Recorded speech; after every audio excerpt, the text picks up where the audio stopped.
Hello from the Strat team. It's a new video that we're putting together, and I'm John Rowland, and this is Andy Jordan, and together you might have seen our previous video which was to do with putting together a baby Concorde. So our next educational, shall we say, activity is going to revolve around this beast here, which is the Bristol Hercules engine. This one is 1936, and it was the main engine used to power the Wellington bomber. There's a little picture showing it just there, showing a suitably powered Wellington. But we have also acquired recently this picture here, which Andy can say something about. We knew that 300 of the B2 Lancasters were powered with the Merlin engine. I was just flicking through a magazine the other day and just caught the very corner of this that was folded up inside it, B2, and the article was all about Avro, and I thought, well, that must be Lancaster. So I carefully unpicked the staples, found this poster inside, and we decided it was such a nice representation, showing the flame suppressing exhaust as well, so it weren't detected as easily by night fighters visually. So we thought we'd put this picture next to the engine just to show you what a B2 Lancaster looks like. And part of our thought patterns there revolved then around something which happens to be now in the flight shed, which was a model of a, get it right, a rotary engine, this being a radial engine, which you could rotate it round and you could see how all the pistons moved up and down. So we thought, why not do something similar for, get it right this time, a radial engine like the Hercules here. And this is a twin 7, so there are 7 pistons and there are 2 sets of pistons that go round. If we look to the right here, we have the crank from inside one of those. Which we just found dumped under the Stratosphere Chamber. So we basically built a stand, put it on display, but it's still, we get asked a lot by visitors, how does radial work? It's still hard to explain, so we decided to commission ourselves this time, as opposed to the museum commissioning us, to build a representation model at 3/8 scale of the first row of 7 cylinders, and build it so it's basically a working model. And we're going to go one step up from the rotary, and instead of pushing it around by hand, John has sourced a nice 6 RPM motor, suitable electrics and electronics to time it, and we're going to have it all firing in the correct alternate cylinders, so 1, 3, 5, 7, 2, 4, 6, with red LEDs. So when people ask, you just say, well, press that button and it'll show you exactly how it works. So if you'd like to come in the workshop, we'll show you the drawings that we've been making. Well, here we are back in the workshop, and these are the drawings that I've been working on and we've been having heads together over. So basically, this is 1/4 scale, so we're going to multiply it up by 1.5 times. Same old story of not being able to get big enough, or not having big enough graph paper on board. So we're going to make it 3/8 scale. So you've got your, this is the layout of the engine. It's almost going to be sandwiched. Here we have the master conrod, with the secondary conrods coming off it. And this is all going to be 3D printed by a friend of ours up in Yorkshire, where my wife and I are heading up to tomorrow. I hope he's not going to fall over backwards when he sees my demands. This is the hub, which will sit over and at each side of the master conrod, and basically take the big end bearings, which quite strangely on a radial engine, the big end is actually the small end. So it's back to front, but we'll carry on calling them big and small ends. So we have 6 conrods to fit on this assembly, 2 crank ends there, and we've had lack of access to our workshop lately, so a quick scribble which I shall draw up tonight and tomorrow before heading off. The pistons, which will be made in 2 halves with the gudgeon pins and then click together. So we're hoping to get this moving fairly quickly, and once we've got the internal working parts, we can then figure out how we're going to fabricate the actual exterior, mount John's motor, timer, and we'll take it from there. Okay, so been asked a question, and we think we might be able to answer, which is how do we actually measure up to be able to produce drawings like this? And Andy's been spending quite a lot of time using his instrumentation, and what we have here is a Parkside, i.e. centre of Lidl. Cheap and cheerful, but it does the job. It does the job. It's So that's an basically angle. It's a digital protractor. So we know that 7 cylinders divided by 360 degrees gives us 51.42 degrees. So to do the drawing accurately and make the representation, we can just set this to 51.42 degrees. And for linear measurements, it's either a tape measure, plain old steel rule, and a good eye for detail, which you can quite easily read down to 0.1 or 0.2 millimetres with a practice eye. And for the finer detail, the good old top of the range Mitutoyo digital verniers, or very nears as they're called in the engineering trade. Very near calipers, but very near is good enough. Again, these are digital versions of tools that have been around for a long time. Which we have. And I think we do have others, which have you have to read using a little bit of knowledge in terms of how the scales work. But so this is the old-fashioned version of a vernier caliper, which does take a bit of practice to read, and this is an absolute doddle to read. And you can set absolute, incremental, reset the zeros. So fantastic bit of tool to work with. And, if we have a quick go outside, we can actually, or Andy here can show you some of the measurements that he had to take in producing his drawings here. So here on my right, Mark was asking how we actually come about the dimensions to make these drawings. So here on the right is the real engine, obviously. The size of the piston, the stroke and the bore we already know, because it's all catalogued. So we've got the bore, we've got the stroke, we know we've got 7 cylinders, divided by 360 divided by 7, gives you 51.42 degrees, so we know the angle between each. The height of the piston we can measure quite easily by just standing on here and pop it inside with a steel rule or a tape measure. So that gives us that dimension, or the dimensions we need from this, and all the rest we can get from the crankshaft conrods here. So basically, from here to here, we can measure that diameter, halve it, put that as near centre as we can there, go to the midline, and that gives us the length of the conrod between the small end and the big end. As I said, they're back to front on a radial engine for some peculiar reason. This is referred to as the big end on a normal engine. This is a small end. As you can see, that's a lot bigger than that one. For the throw, or half of the stroke is basically from that centre point there to that centre point here. And for things like diameter of gudgeon pins and all that, we just go straight to the digital verniers, or say, let's have a look for the big end here. Small end, sorry, the big small end. So there we go, and that gives me an exact size of 35.56 millimetres. So we can measure internally, externally, and you can also measure depth with it as so. Given that originally this would have been in imperial measures rather than metric. But, so that's as simple as, that's how we measured it. And we're lucky to have this to work with, because it would have been a lot more difficult getting into the depths of that engine to measure all the parts we needed. So parts as simple as a conrod there, it's just a case of take a measurement there, it's parallel all the way along, and there is our size. So 25.75, I could probably squeeze it a bit tighter, so basically 25.4 millimetres is an inch, so that's near enough an inch from there. So we hope to see you very soon in a later video to show you the progress. Hi, I'm Nick. Do some designing for Andy on the engine that he wants building. So we'll make a start, shall we?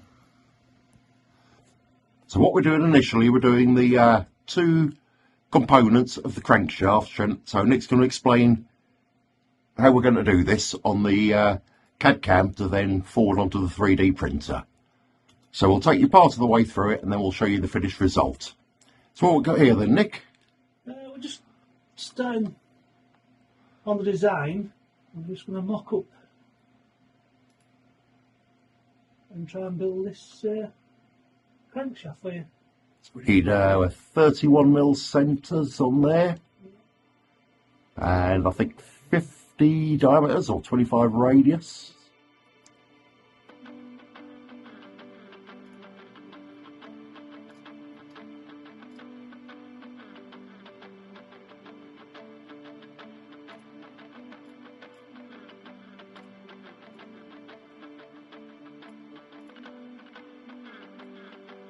So for anyone wondering what CAD-CAM means, it's computer aided design and computer aided manufacture. So now Nick's just getting the centre points for the basically this is half the stroke of the engine in the correct place to our 3/8 scale of 31mm.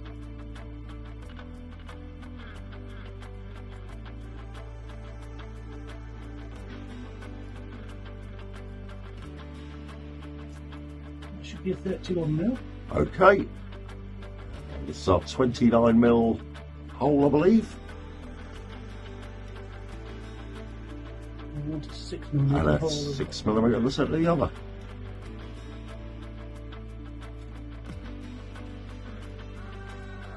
I need to move that hole now, just 1mm. And here it comes. Sensitive.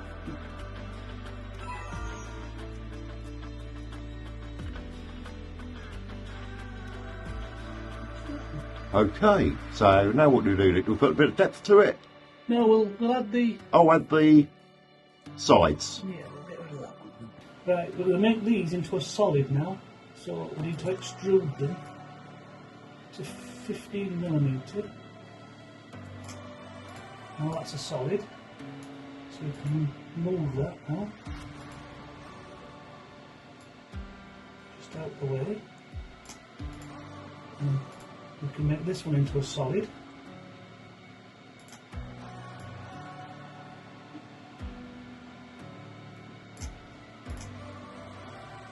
And we can move this one back.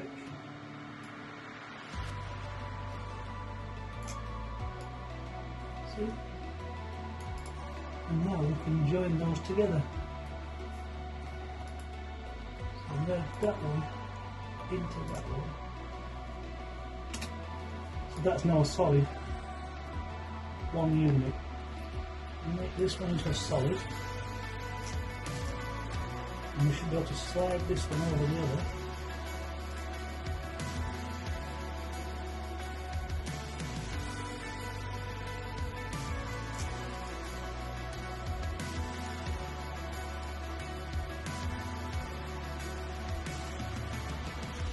Optimal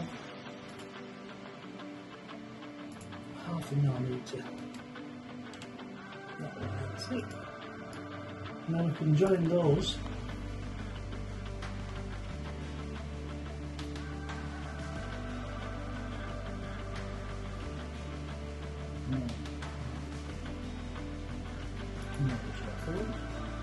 This one into that one.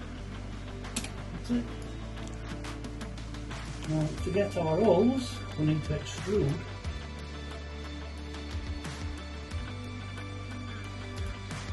that one.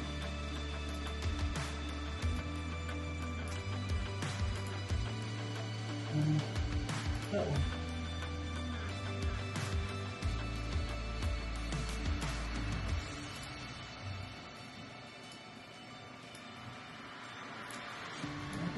And there we have our first component for the crankshaft.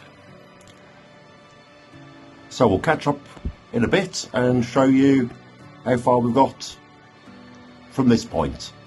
So that's your master con rod now transferred onto a build plate, and if we go and prepare that for printing, it goes to a slicer, and that's it. 7 hours at a price of £2.15.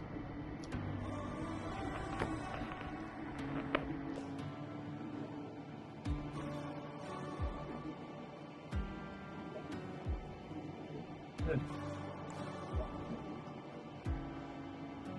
Right, it's now prepared, ready for printing, and if you look how it prints, I'm going to do it to 80% infill So it's going to be nice and strong, and then it will do 112 passes with a nozzle. Take your crankshaft now and put that.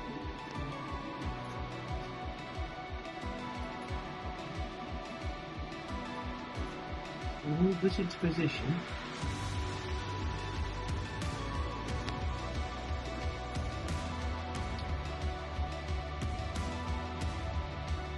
And we can make those two into one unit, into a solid.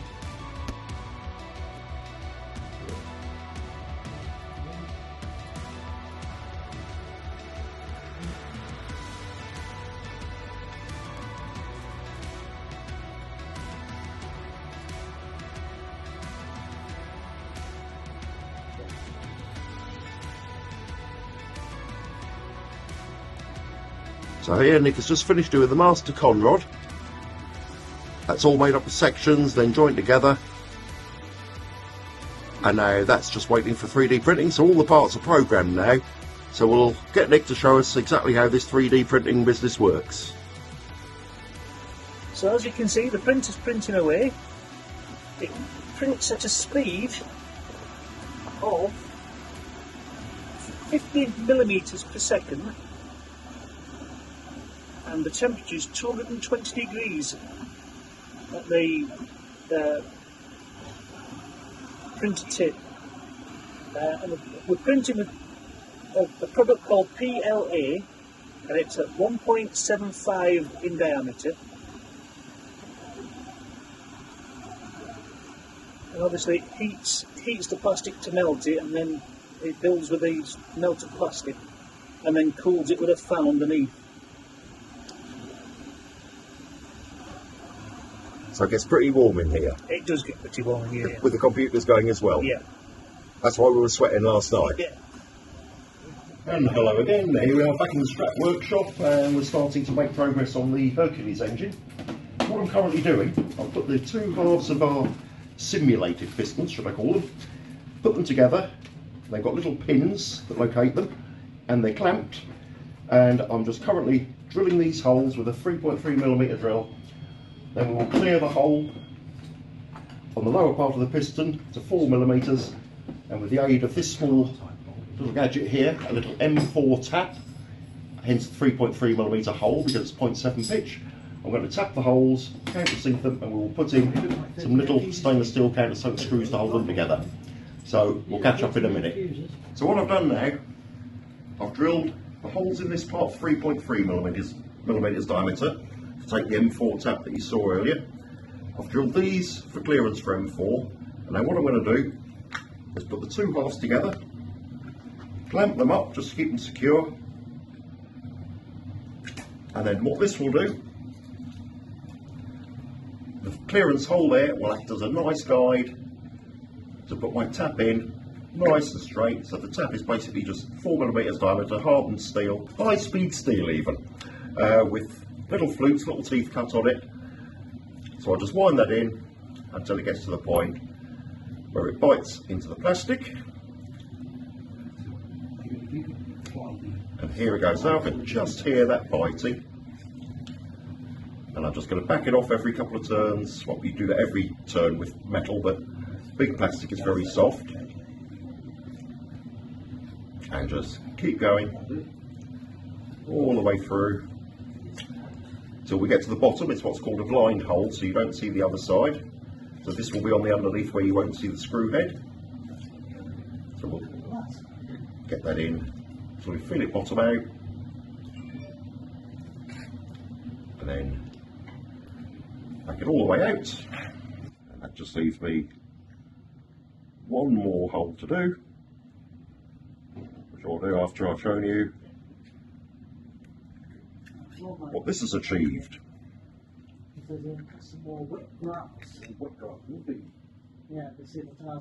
And there we go, M4 screw, fits a beauty. So all I've got to do now is countersink this surface here, suit those heads to get them flush, and our pistons are ready to go together. So we'll see you very soon.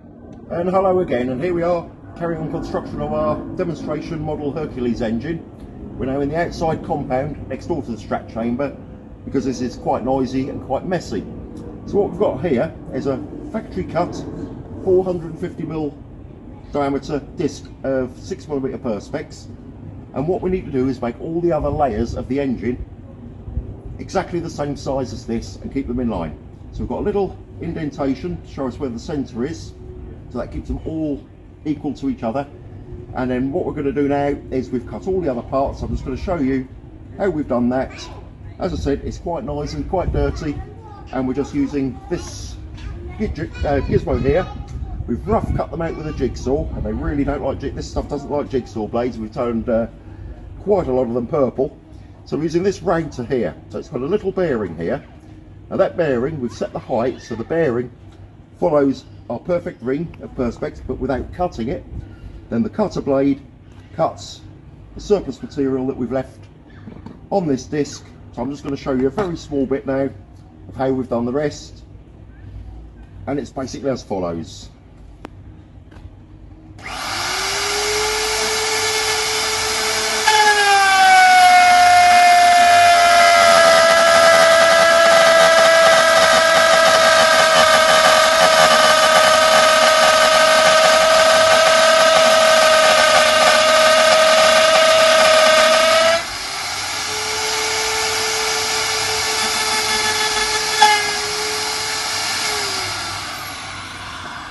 So there we have it. I've just done that one little bit just to show you, but that is dead flush with our top ring,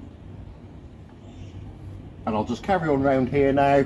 That will give us all our layers ready for layering up to construct the engine, and so we'll catch up with you as we progress. See you next time.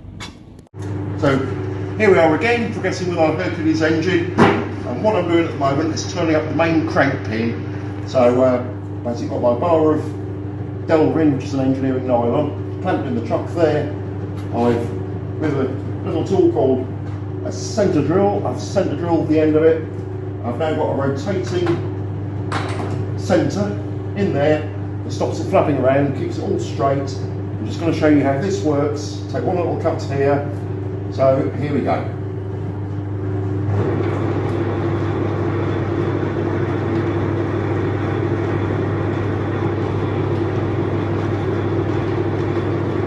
Taking a millimetre off here. This gives my feed, so as it's turning, that moves the cutting tool nice and slowly along, as you will see here.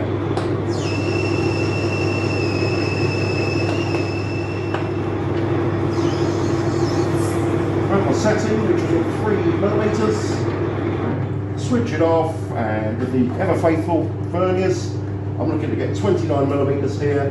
I currently have 31.05, so I've got just over 2 more millimetres to take off. So when we've got this completed, I'll show you what we're going to use it for. I'll see you in a bit. So in the little previous clip that you may have seen, I was turning this part here, which is basically it's the main crank pin. So here are our 2 counterbalance weights. A radial's a little bit complicated. You find that the actual big end is a small end for those familiar with engines, and you start calling things different names, but I'll try and explain them as best I can. So what these 2 parts will do, or these 3 parts, sorry, will do, they'll basically push together like that. So I've turned this to get it a perfect snug fit. This is on the lathe, by the way. Get it a perfect snug fit. This part here will sit in the middle. So what I've done, I need these parts to be nice and snug, and then I'm going to drill, tap, and screw these together so they can't twist.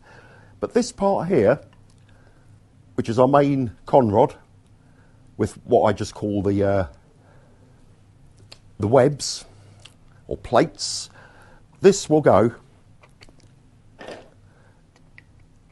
as so, with one of these each end, and I've allowed 0.5 millimetre of clearance between, or 1/4 millimetre each side, to keep it free running. But as you can see, that is a bit too tight for my liking.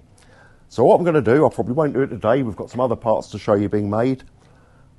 I'm basically going to take this apart. You might notice here, I did mention centre drilling and putting a centre in.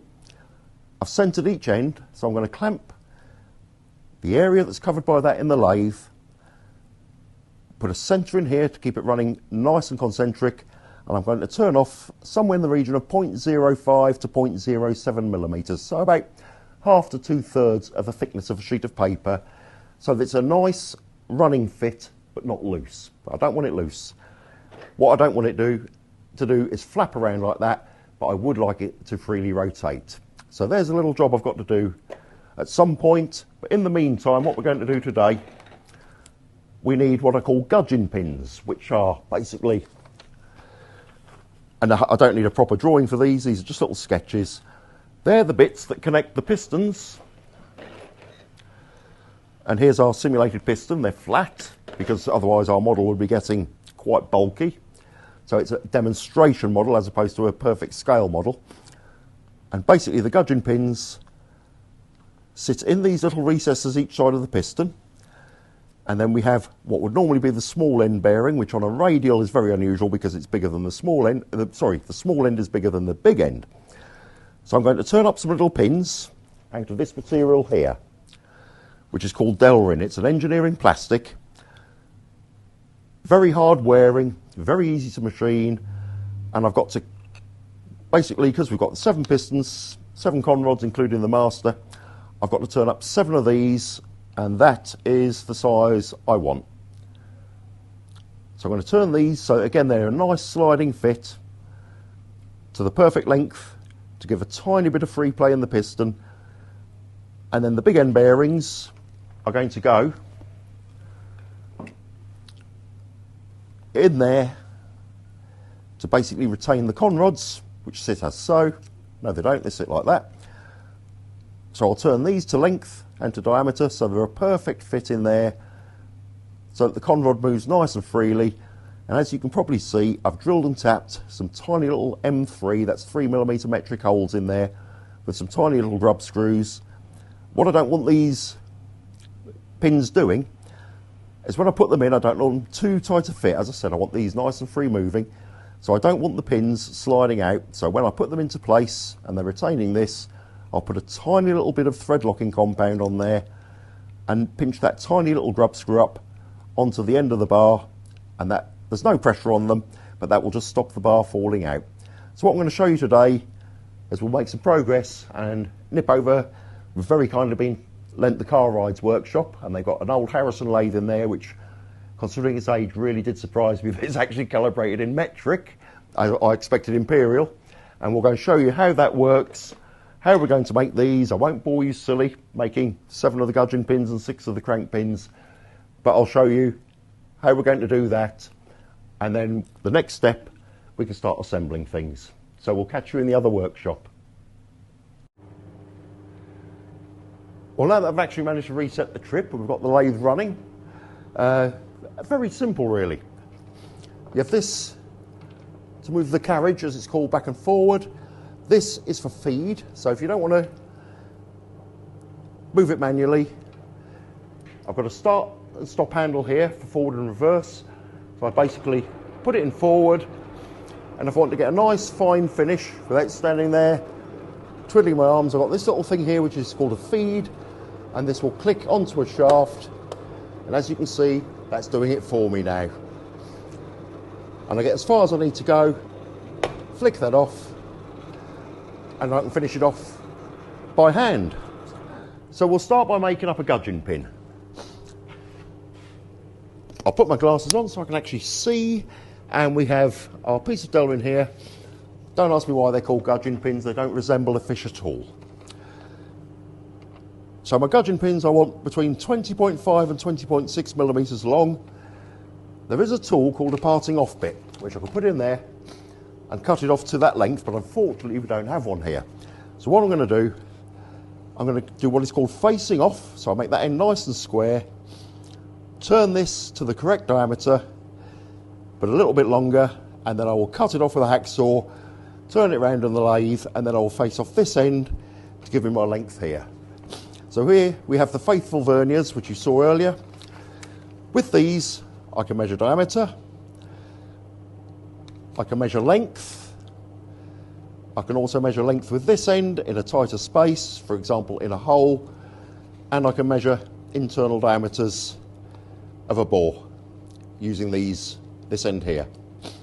So So a very useful tool, not as accurate as a micrometer, but going down to the second decimal place in metric, plenty accurate enough for this sort of work.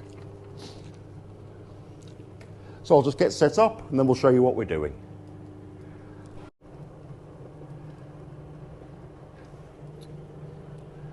Okay, so I've got about 26, 27 millimeters poking out there now. So what I'm going to do, this takes me in and out. Now what I've got to be careful on here, some lathes are calibrated different to others, but I had a fiddle with this last week. This is all calibrated in millimeters here, which is fine. But if I go to 0 there and say that's touching my bar here, if I then go 1 millimeter, you can't just assume that will take 1 millimeter off. It will take 1 millimeter off one side of the bar, but of course it will take it all the way round, so that is actually taking off 2 millimeters. So however much I need to take off, I have to divide by 2.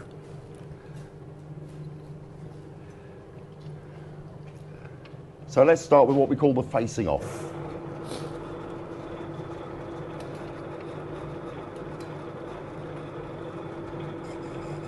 So I'm just going to touch that on there, wind it in. I'm just going to take a fraction more off.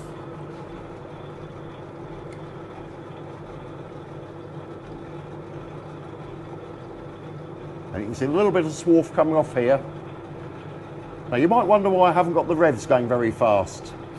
It just so happens that when I came in, this is what it was set at, and I don't want them too fast because being a plastic product, Delrin, nylon, I don't want to melt it, I want to cut it. So now what I'm going to do, I am just going to, what we call, touch on. So I'll touch onto that piece of bar there. And that's just touching there, which I can see from that little bit of swarf. And I will see if that takes anything off. So I'll just move that in.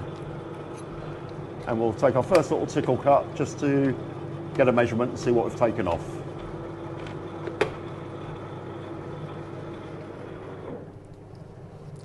So I can measure that. I am looking for about 9.7, 9.8. I've got 10.25. So if I want to go, let's have a look. If I want to take it to 0.9, that's about 0.3. So I want to take off 0.15. So 1.8, 1.9, 0.1, and half again should give me, hopefully, somewhere near the size I'm looking for.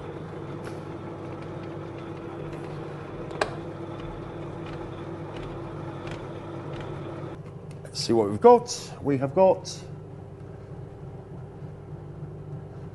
9.95. So now what I'll do, I will test that on one of our con rods here.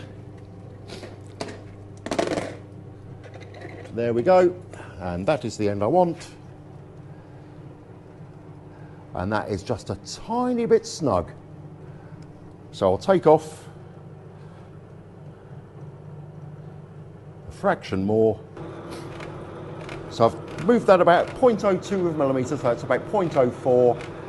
That's about half the thickness of a sheet of paper, or about 2/1000ths of an inch in old money. And there we go. Not bad at all. So, yep, I think we'll live with that. So what I'm going to do now is cut it off oversize, face off, as we call it, the other end, and that'll be ready to go for our gudgeon pin. I'll just check it fits the piston as well, which it should do.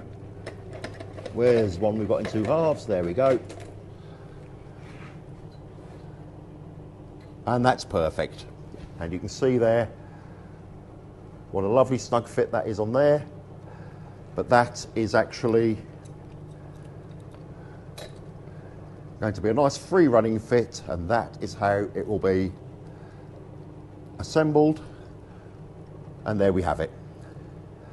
So I'll crack on with these and we'll catch you when we're ready to do some assembling, because I won't want to bore you making 6 of one and 7 of the other.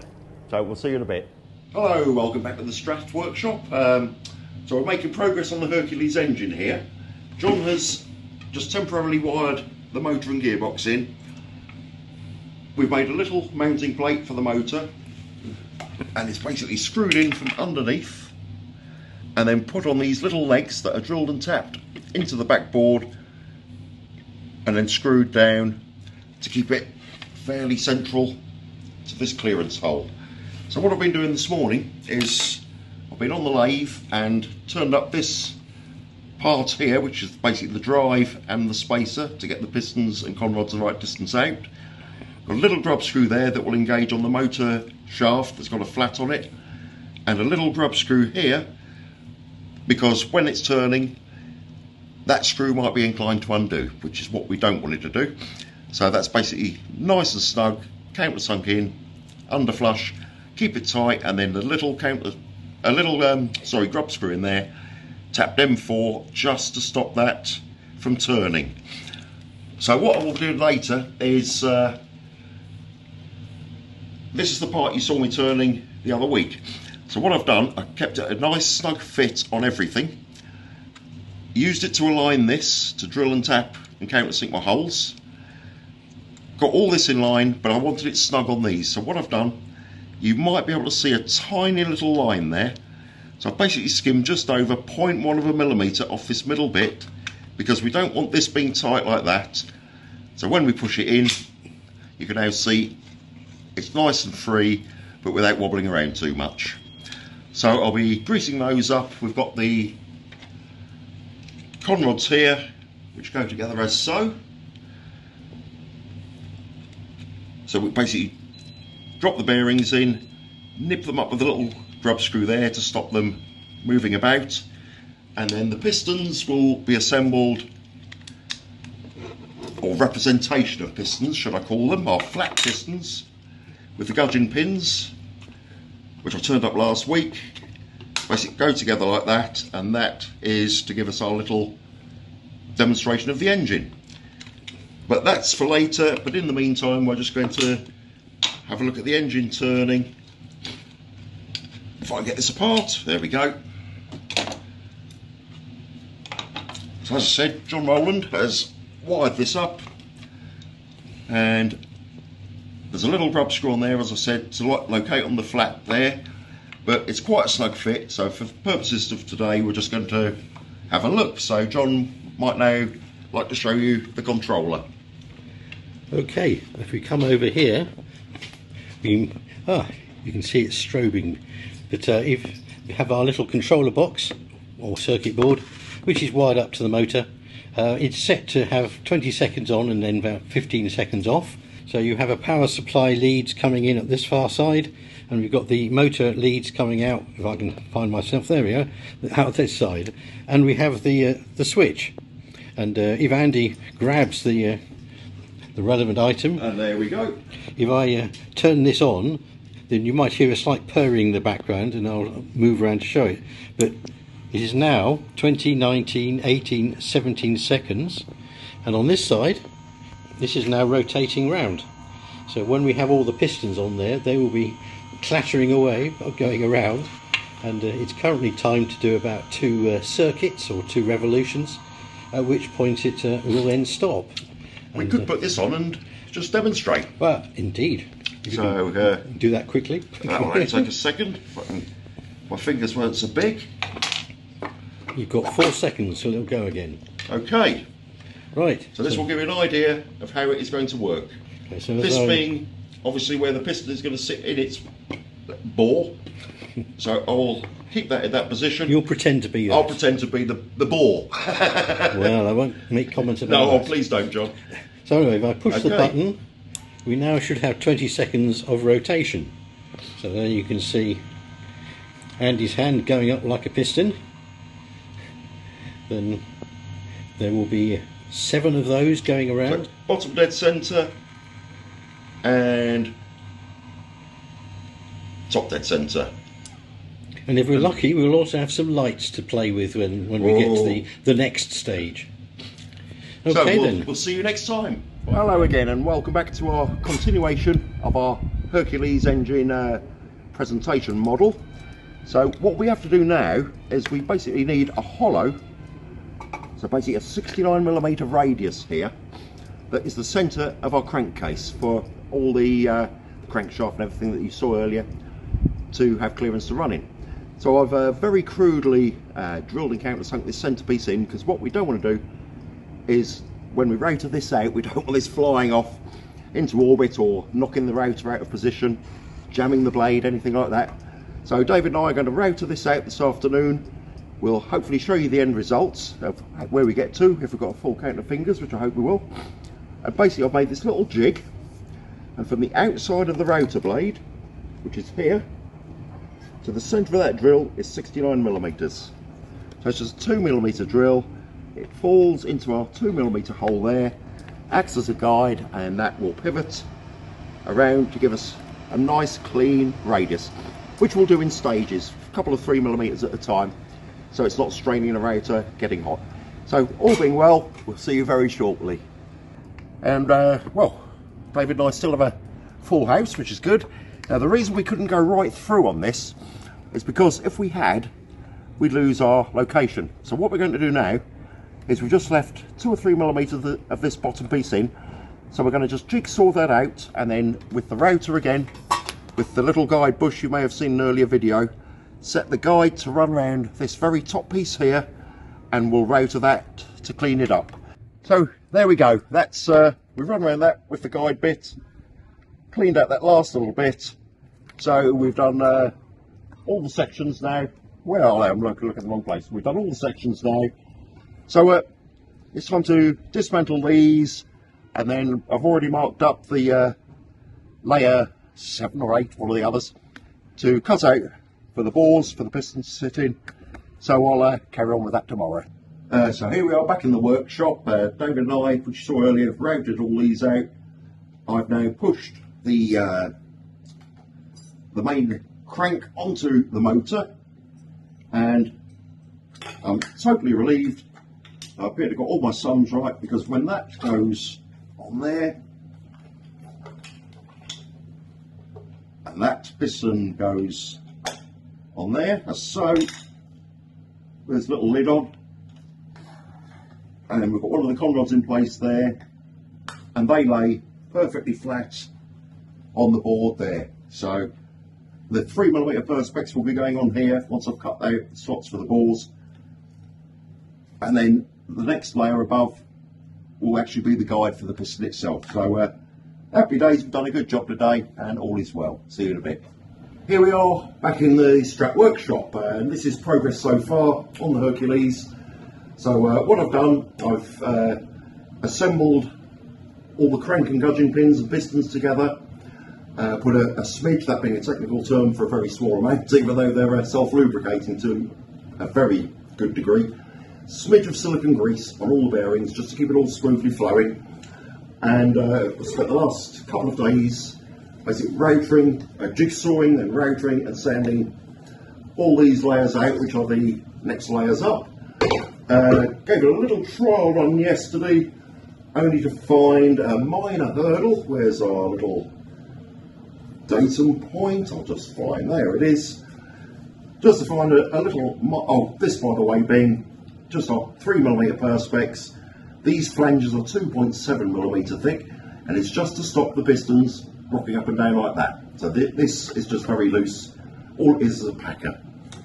So I put it together loosely yesterday, as so. Only to find I've actually got a bit carried away with a certain detail rather than others. We have a minor problem, as you can see here. I try to keep this to the absolute minimum, but we are colliding and it sticks. So our next step now to remedy this is I've established where the bottom dead centre of all the pistons are, and I think if we just nibble this off to that height, which is pretty much where you see there, almost there. If we nibble out that, just that 4-5mm, then we should get clearance, and as soon as we've done that, we'll test it on this bit, then we'll do it on these pieces here, and hopefully we can show you this turning, and then it's just a case of getting some paint on these parts, putting it all together, I'll make my bearing because I can establish my height for the bearing, or thickness should I say, and then we're one step further to putting John Rowland's electricery in place, but the top layers can all stay together. So when we've rectified this, touch wood, excuse the pun, we'll come back to you. See you in a bit. Here we are, a bit longer than we thought later. David and I have suitably modified this for my, what I should say, my design oversight, hands up. So what we've done, we've cut these back and chamfered them, and then we'll put all the other layers on. We'll leave this as it is. Basically, here we go, it's now perfectly free running. So now what I can do is get a straight edge, put it across there, establish the size of the thickness for my bearing there, that will then go through the 6mm sheet of perspex that's going on the front. So yes, that's it, we're ready for the electrics to go in.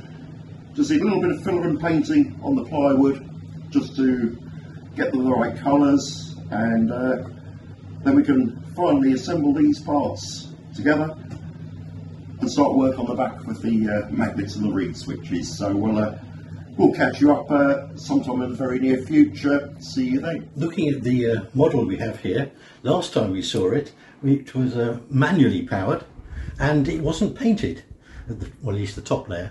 So since then it's been painted and we've wired it up, and you can now see effectively the first time it's been moved by electrical power. So as you may have seen originally from this design, if I push this button, it will now go on for about 30 seconds, after which it'll then turn itself off. Okay, so now you can see all the individual cylinders moving with the central crank turning round. This is the master conrod, so that's the number 1 cylinder.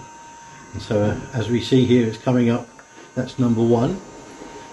Then we have number 3, and then we'll move round to number 5, number 7, and in firing order terms, we then move up to that one, which is number 2. So it's now off, and when it's in place, it'll be off for 20 seconds or so to stop the silly little children pushing the button continuously and ruining it ultimately. So in 4 seconds time, it'll now allow it to restart. So here we go again. So it now will rotate again, and as I say, in the final version we'll have little LEDs in these individual positions which will come on at the firing point. So that would be number 2, sorry, and then be number 4 and number 6 and so on. So that will allow people to understand the firing order of a rotary engine, sorry, radial engine, always get that one wrong. Okay, so that's the first, effectively the first movement, and next time hopefully we'll have it in a more permanent electrical position, shall we say. So we've now moved on a little bit from the last time we looked at this Hercules engine. We had it rotating. Now we've basically done a little simulation experiment to work out how the magnets on the pistons will turn the LEDs illustrate when the different cylinders will fire on the 1, 3, 5, hang on, 1, 3, 5, 7, 2, 4, 6. So what we have here in my hand, which Andy might be able to now have a look at. Basically we have a little board which we're sticking to the back of some of the plastic which we're using, just to simulate this being effectively on the front of the motor. But basically we've got it arranged so the LEDs just poke through the black plastic, and on this board here we also have a little reed relay. So on the back of the cylinder, Andy's very carefully put some magnet holes, and we've got a pair of magnets in each, so there's 4 little magnets in there. But it should be able to illustrate, as when the piston is going up and down, how we will be able to light the LEDs. So as the piston comes up, making sure I'm in the middle, it should then light as the piston then would reach the top of the stroke, and then as it comes back down it goes off again. So again, if I push it up, it should come on about the point where we put a line, come up to about there and return down, at which point it goes off. So one of those on each of the pistons will basically mean that we can turn them on to show when it would nominally be firing.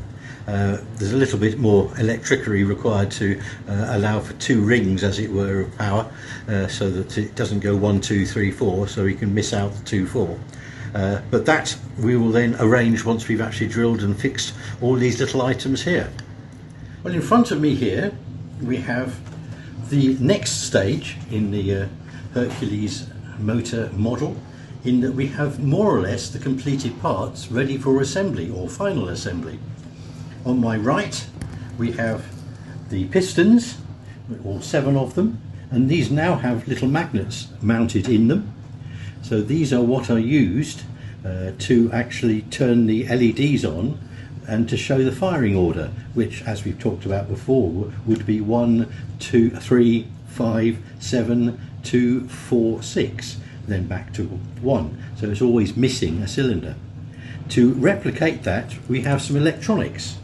Now, we have 2 boxes here. The first one is a motor supply, so that will power the motor.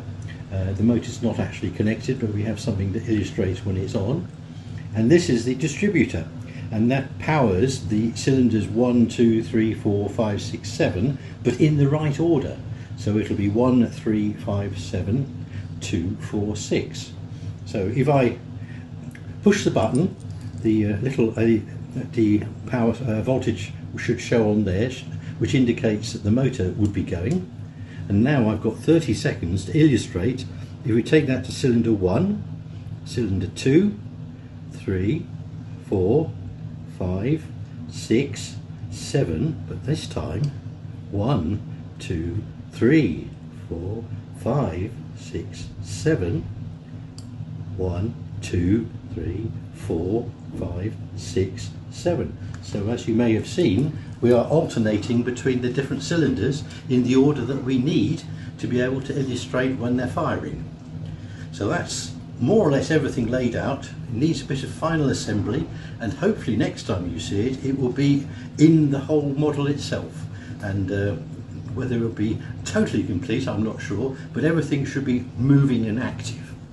And hello again, welcome back. And here is the finished product of our 3/8 scale simulation of the front 7 cylinders of the Bristol Hercules engine to our right here, which we think is a beautiful engine. It's personally one of my favourites. Although it's cut away, it's very difficult to see the goings on of the crank and the cotton rods right in the middle because of all the gears in the way. So what John and I decided was, because it was so awkward to explain to visitors, we commissioned ourselves to build this, so all the bits that you can't see on our cutaway engine, on this you can. So here we are, 6 months down the road. Okay, we haven't been doing it full time, and it's taken us a while. John had the fun with the electronics, as John would like to explain perhaps. Yes, well the first thought we had was that we should have it to rotate, because that obviously shows you how to do this, and having a motor on it means that you can do the rotation without someone having to trying to wind a handle or whatever. So that was relatively easy to achieve with a simple 3 RPM motor, 12 volt. But then we also thought, or I think I probably thought, it would be good to be able to illustrate the way that it fires, because it doesn't fire in the order of 1, 2, 3, 4, but as it's been said before, it fires 1, 3, 5, 7, 2, 4, 6, 1, 3, 5. So always missing one of the cylinders. That allows it to basically run smoothly. Now, to do that, I discovered some timer modules from good old China, and another little module which is called a bistable, but I won't go into that. It just allows you to switch circuits basically. And then we discovered, or I think I discovered initially, a slight problem that one of the LEDs would come on when it shouldn't. So I had to invent another little circuit, which took me back 40 years, designing little circuits using what was known as a MOSFET, which was never there 40 years ago. So I looked it all up and discovered it actually was the ideal device to actually make this thing run. So having done that, it now fixed. and it, as I think the previous video you saw, shows it actually firing the sequence. And now we've got it mounted on top of our beautiful little platform with the bakery trolley at the bottom with the wheels, which allows it to move around quite nicely. Hopefully it doesn't move too much, but so we matched it in with our, as I always call it, Tim's blue, so it matches everything else around here. The Tim's blue being the John Timms who previously was with us, and this was the colour paint he introduced to paint all of the engine stands, so I always known it as Tim's blue. And it gets everywhere. It gets everywhere.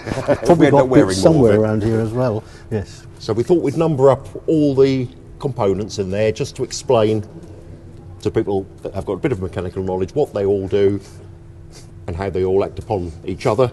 And here's our little simulation propeller, just so you can see that this central shaft is turning, and John has wired it up in such a way that it will run for 60 seconds and then it will stop for 30 to have a little rest. So if we give it a little press, you should see it all rotating and firing in the correct order as John explained. And yes, John did have to modify the circuit, but that wasn't after we tried to cheat and moved magnets and all sorts first, was it, John? Yes. Which didn't work. No, but so there we go.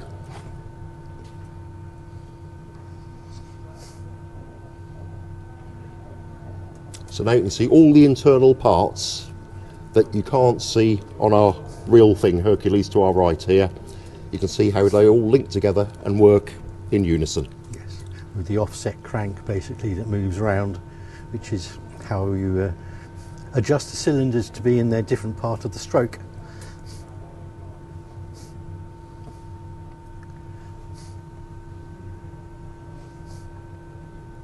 And we're also very pleased with how quiet and smoothly it's running. You can't hear the relays clicking too much.